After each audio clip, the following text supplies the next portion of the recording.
Saying that the Bible undermines the idea of human equality is a bit like saying that England undermines the English language. Now, are there people outside of England who speak English? Absolutely. Are there English people who speak English so badly that they undermine the English language? Sure. But without England, there wouldn't be an English language. And likewise, this idea of human equality, which in this country is claimed to be a self-evident truth, is in fact not a truth that has been seen as self-evident in the vast majority of history and in the vast majority of cultures. It's actually a truth that has sprung out of the Christian faith. Now, Jesus' teaching was radical not because he said that we should love our neighbors, because within most belief systems, there is a category of people who you could call your neighbor, who you would be treating equally.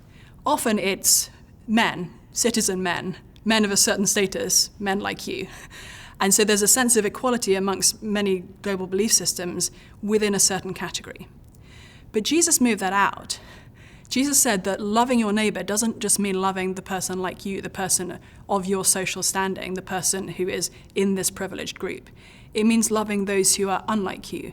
It means loving women and children who at the time were treated as possessions rather than persons. It means loving those who are disabled and marginalized, which Jesus did throughout his teaching career and which he commanded his followers to do as well. It means loving even your enemies.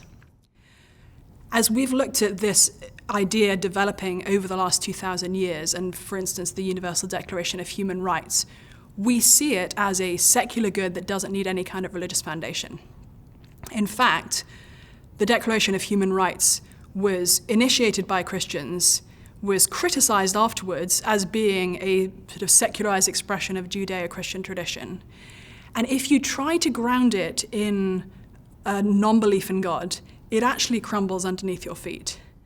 In fact, one of the things I find fascinating as I read New Atheists, Sam Harris, for example, is that if you dig under the surface of many New Atheist writers who often passionately believe in universal human rights and universal human equality, you find that they actually don't believe in individual human beings. And to construct a moral system where all humans are of immense value and are created, or not created necessarily, but who are seen as equal to each other, when you don't actually even have a good philosophical and moral foundation for what an individual human being is incredibly hard.